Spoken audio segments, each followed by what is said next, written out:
Friends, I stand before you not as a mere speaker, but as one who has listened to the profound ticking at the heart of being. Listen, can you hear it, that rhythmic throb, the eternal heartbeat of God's clock, echoing through the corridors of the psyche?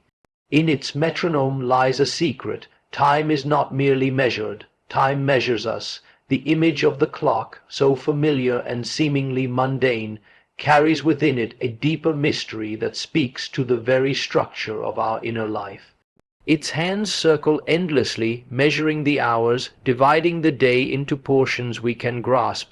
Yet what it reflects is not simply the outer order of events, but also the rhythm of our own psychic existence.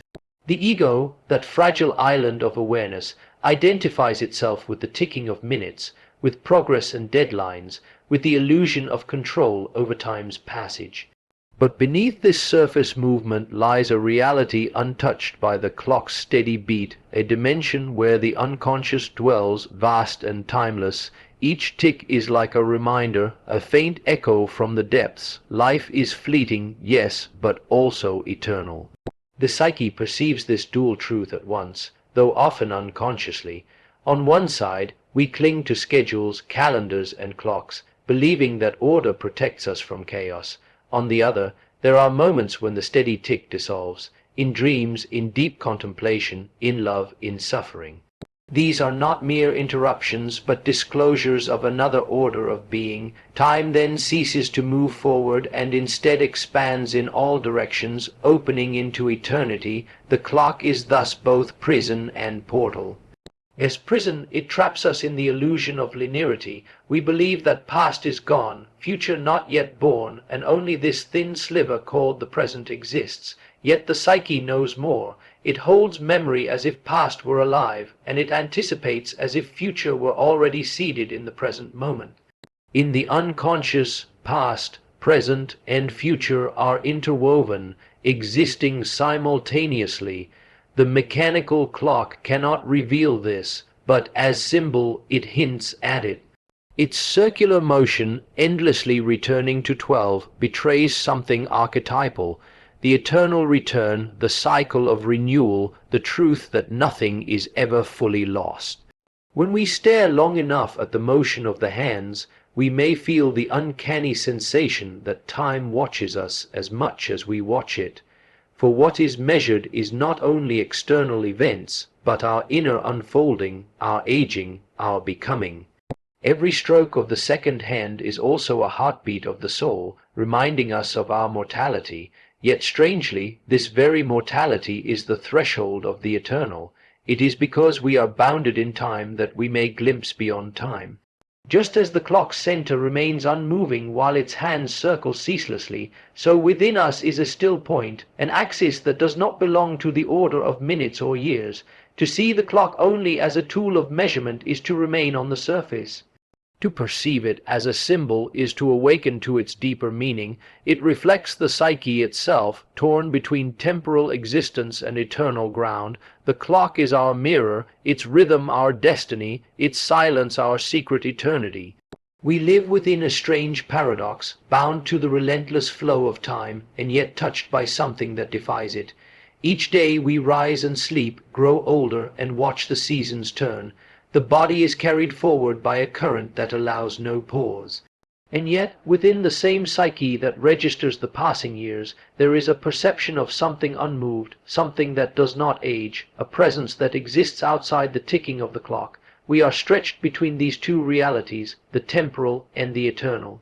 In ordinary life, we speak of time as though it were a river flowing past us. We stand on the bank, watching moments slip away into the past, while the future approaches with a mystery we cannot see.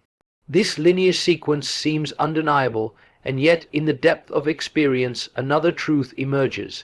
There are moments when the flow stops, when an event or an image carries the intensity of eternity. A dream, a symbol, an encounter of the soul.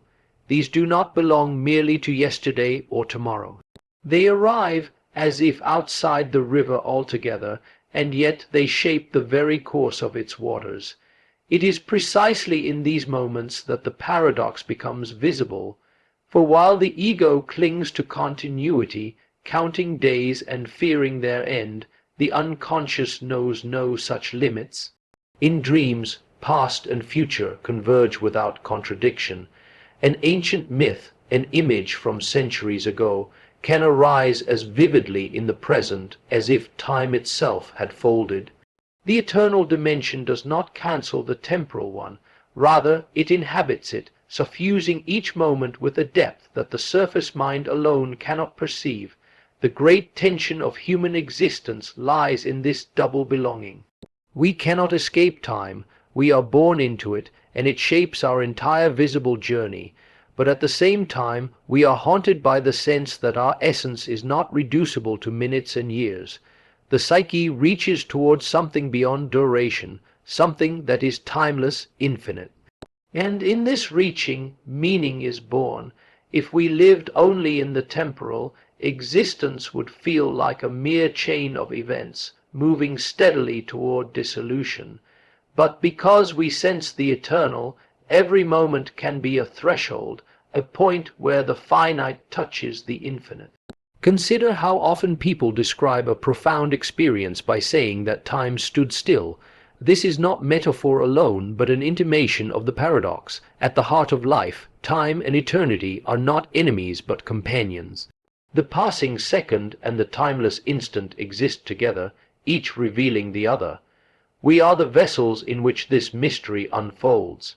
Our task is not to choose one over the other, but to hold the tension, to let the rhythm of the temporal lead us into the stillness of the eternal, and to let the eternal grant meaning to the fleeting passage of time. The journey of becoming whole is bound inescapably to our perception of time. On the surface we move forward, counting years as the body grows, matures, and finally declines. Yet beneath this linear path another rhythm pulses, one that reveals that time is not merely a succession of hours, but a depth into which the psyche descends.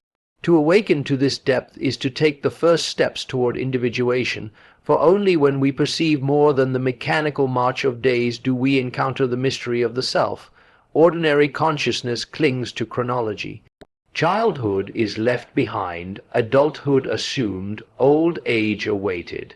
Each stage appears to follow the other with predictable certainty, but the psyche does not unfold so simply. It moves in spirals, revisiting earlier stages, weaving past into present, and anticipating future possibilities long before they emerge. Symbols arise that carry both memory and destiny, revealing that within the moment lies a greater order, one not confined to the clock.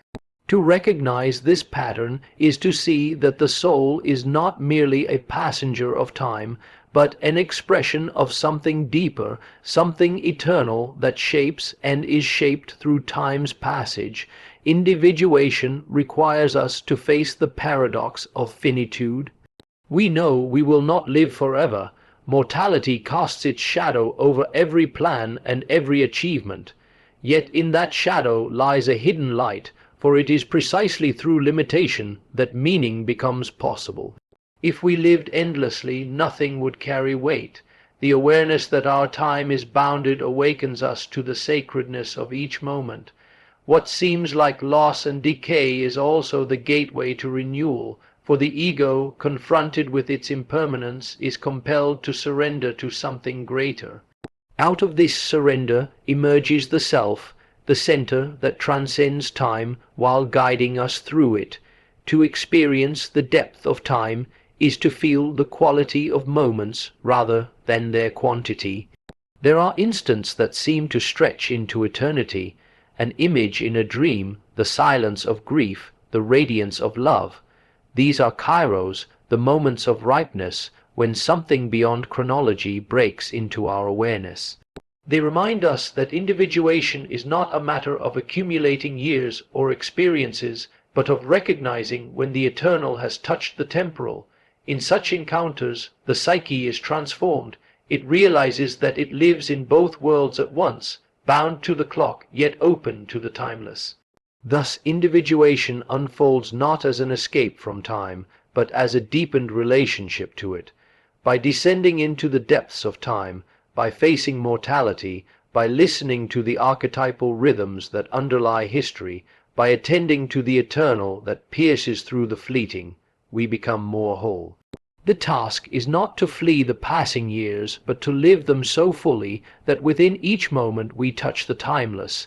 In this way, the awareness of time's depth becomes the very path by which the soul becomes itself. There is an order to life that escapes calculation. We often imagine ourselves as masters of our destinies, moving freely according to will, yet again and again events seem to arrive with an uncanny precision, as though summoned by a deeper rhythm. Encounters occur at just the right moment, symbols emerge in dreams that prepare the way, crises unfold not randomly, but with a hidden necessity. This is the mystery of divine timing, the rhythm of the psyche aligned with a greater whole. It cannot be forced, nor can it be predicted by the ego's plans. It reveals itself when we become attentive to the currents beneath the surface, to that vast collective pattern from which our individual lives are drawn. The psyche does not exist in isolation. Each of us participates in a field that transcends personal memory and individual experience. Ancient images, myths, and archetypes stir within us as though belonging not only to ourselves, but to humanity as a whole. This collective unconscious is the ground from which dreams rise, and it carries a wisdom older than any single life. When events in the outer world correspond to movements within this deep field, we experience synchronicity, and a causal meeting of inner and outer, a sign that time itself is being guided by a principle beyond human design. To speak of divine timing is to recognize that life unfolds according to patterns larger than the conscious mind can grasp. What feels like coincidence is often the expression of a hidden order, the manifestation of archetypal rhythms. Just as the seasons return with their own inevitability, so too does the soul move through cycles of growth, death, and renewal. We may resist these rhythms, clinging to control, but the more we listen, the more we discover that our lives are woven into a fabric much vaster than the individual thread. In moments of true alignment, it is as though an inner clock strikes in unison with the outer world. A dream prepares us for an encounter. A crisis erupts just as the psyche is ready to be transformed. An opportunity appears precisely when we have been inwardly prepared to recognize it. Such moments remind us that our journey is not random, but part of an unfolding story carried by the collective soul of humanity. They reveal that we are not separate fragments adrift in time, but participants in a cosmic order whose meaning transcends any single life. To awaken to this reality is to cultivate patience and trust. One cannot command divine timing, but one can live in readiness for it. By honoring symbols, by attending to the language of dreams, by listening for the archetypal rhythms that pulse through history and personal life alike, we learn to walk in step with that deeper order. Then each moment, no matter how ordinary, becomes charged with significance, for within it beats the pulse of the eternal. To live in such awareness is to know oneself as part of the great rhythm that moves all things toward wholeness. So, dear fellow travelers, when next you glance at your watch, do not simply check the hour. Instead, listen. Let the watch face become a threshold, a gate. Step into the hush behind each tick and feel the pulse of eternity. You are not merely mortal actors on a fleeting stage. You are custodians of time, portals of the divine. In that awareness is liberation. In that breath between periods is eternity's song. Let us listen deeply. Let us be present to God's clock, here and now, always. Thank you.